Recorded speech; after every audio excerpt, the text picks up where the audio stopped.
The cold sensation of teeth tearing into flesh was the last thing Zhang Xiaoyong remembered before the world went black. But instead of death, he woke to the screeching voice of the woman who had sold him out. He realized instantly that he had been sent back to the time before the sky turned red. Ku Jing demanded the house deeds, unaware that her slave had already seen her true, rotten nature. Xiaoyong threw her out without a second thought, his mind already spinning with blueprints and supply lists. A holographic screen flickered to life before his eyes, announcing the activation of the Apocalypse Preparation System. The first mission was simple: acquire land and a year's worth of supplies to earn 10 system points. He ordered a Michelin-starred meal, savoring real food for the last time, before the era of canned rations began. When Ku Jing's friend called to lecture him on love, Xiaoyong simply told her to get lost. The next morning, he arrived at a real estate agency, seeking a location that others viewed as worthless. An arrogant manager looked down on his cheap clothes, betting he couldn't even afford a toilet. Xiaoyong silenced the room by placing a massive down payment for an abandoned factory near the mountains. He left the manager to face the consequences of a public bet involving a live-streamed humiliation. With the land secured, he hired a construction crew to reinforce the walls and install steel-armored doors. Time was his most precious resource, and he demanded the project be finished in 30 days. To fund the massive costs, he tricked a greedy neighbor into buying his apartment at a premium. He knew the old man wouldn't live long enough to enjoy the property once the chaos began. Next, he headed to a wholesaler to buy literal tons of rice, oil, and salt. He even bought out their near-expired stock, knowing that in a famine, anything edible was worth its weight in gold. The system chimed again, confirming the completion of the second task and awarding him his first loot box. Inside was a level 1 spatial ring, a subspace where time stood still, perfect for preserving food indefinitely. When a former bully tried to extort him at a supermarket, Xiaoyong showed him a bank balance that left him speechless. He forced the man to apologize publicly, enjoying a small taste of the power he would soon wield. Amidst his cold preparations, he met an honest old man selling his house to pay for his granddaughter's schooling.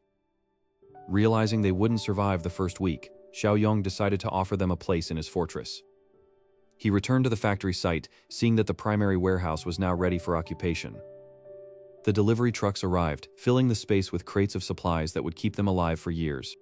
The system rewarded his progress with an ability box, promising a power that defied the laws of nature. He obtained the Mind's Eye ability, allowing him to see the true hostility of anyone he encountered. As the sun set, the first reports of a strange rabies flu began to trickle onto the news. Xiaoyong knew the clock was ticking, and there were still guns to buy and lives to change.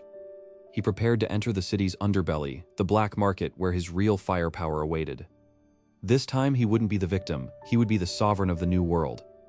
Every segment of the factory was checked, from the water filtration to the emergency generators. He thought of Kui Jing, imagining the look on her face when she realized her bank was now in fortress she couldn't enter. He practiced drawing his weapon, his movements becoming faster and more fluid with each repetition. The silence of the factory was a comfort, a contrast to the screams he knew were coming. He reviewed his system points, deciding which upgrade would be most critical for the first week of survival. He received a notification that his first group of recruits was arriving, earlier than expected. The preparations were complete, the rebirth of the Loot Box King had truly begun. With the factory's reinforced walls nearly finished, Zhao Yang turned his attention to the dangerous underbelly of the city. He navigated through the crowded stalls of the hidden late-night black market, where the air was thick with the smell of grease and desperation. Out of the corner of his eye, he spotted the treacherous Li Shuang haggling over fake jewelry to trick Kui Jing. Ignoring the fool, Zhao Yang approached a stall where rows of lethal blades gleamed under the dim lights. He squatted down and asked the stern merchant in camouflage if they carried any truly hard goods. To prove his sincerity, he immediately transferred 200,000 yuan to the merchant's account via a QR code. The merchant's attitude shifted instantly as he led Zhao Yang into a private, secure building for a real transaction. Xiao Yang rejected the weak replica revolvers and demanded a 2 million yuan arsenal of heavy firearms. Before leaving, he marked Li Shuang as an enemy using his mind's eye, prompting the merchant's thugs to deliver a brutal beating to the fat man. 2 days later, a truckload of heavy crates arrived at the factory, marking the completion of his armaments mission. Among the rewards, he discovered a +2 physical enhancement potion, far superior to the standard version in the shop. He injected the serum into his veins, feeling an agonizing surge of power that threatened to tear his muscles apart. His physical score skyrocketed to 8, making him 60% stronger than any average man on the planet. To test his new strength, he kicked a thick iron reinforcement bar, bending the solid metal with a single strike. Despite his growing power, he couldn't forget the honest old man who had unknowingly funded his preparations. The next day, he drove to a decrepit apartment building in a hidden corner of the city to repay his debt. He used his spatial ring to stack crates of supplies in the hallway before the old man opened the door. Inside the small room, Zhao Yang's breath hitched as he saw a photograph of the old man's granddaughter. It was Shan Shan, his loyal comrade from the previous timeline who had suffered so much. He realized that in the original timeline, this kind old man died trying to save her from a zombie-infested school. Xiao Yang immediately canceled the house deal and declared that the world was about to become a living hell. To prove his words, he used his storage ring to vanish the supply crates instantly, leaving the room empty.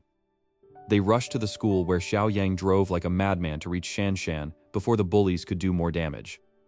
He arrived just in time to see a group of catty witches and their thug boyfriends harassing the defiant girl. When a thug swung a steel bat at the old man, Zhao Yang caught the weapon with his bare hand. He delivered a crushing kick that sent the first bully flying through the air like a ragdoll. He dismantled the remaining attackers with surgical precision, slamming them into the concrete until they were unconscious. Turning to the lead bully girl, he gave her a humiliating apocalypse haircut with a captured knife. He warned the terrified onlookers that short hair might be the only thing that saves their lives tomorrow. With Shan and her grandfather secured, he sped toward the factory as the first news reports of the rabies flu began to surface. They were caught in a massive traffic jam as panicking citizens tried to flee the city centers. A reckless rich man in a luxury car tried to cut him off, but Xiao Yang refused to yield an inch. He taunted the road rager until the man nearly crashed into a hillside, proving that the old rules of status were already dead. They finally arrived at the fortress, and Zhao Yang gave the newcomers a tour of the reinforced steel gates and concrete towers. He explained the harsh reality that human nature would become more lethal than the zombies once the system collapsed. To ensure their survival, he handed a crossbow to Shan Shan and a shotgun to her grandfather, ordering them to never let their guard down. Suddenly, his system interface flashed with a new notification to rescue another former ally located at a nearby KTV bar.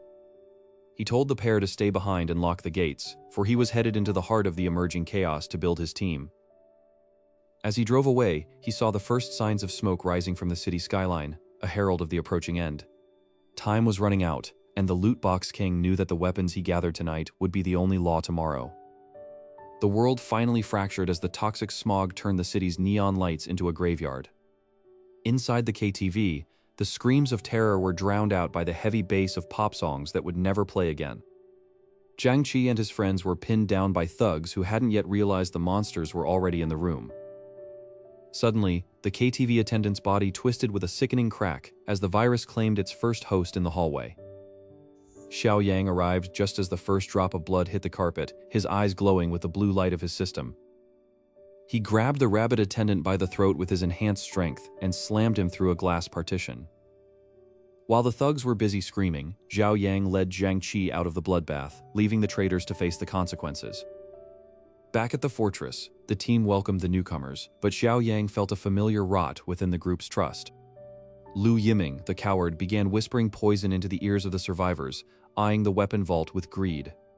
In the dead of night, the traitor finally made his move, stealing the keys to the armory and threatening the elders.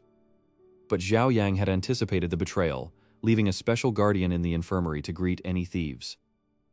Chen Chong, now a mutated variant, broke his restraints and lunged at the traitor with primal speed. The screams of the traitor were the only music the fortress needed that night to solidify its laws. To Zhao Yang's surprise, the mutated Chen Chong didn't attack the others, showing a flickering spark of his former self. The system pinged with a notification, confirming the first loyal undead unit had been secured for the army. With a team of survivors and a monstrous vanguard, Zhao Yang looked out at the burning horizon. He knew the true war was just beginning, and this time, he would be the one holding the crown.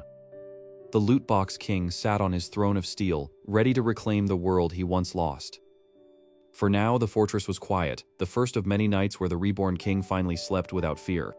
The era of betrayal was over, and the era of the sovereign had begun.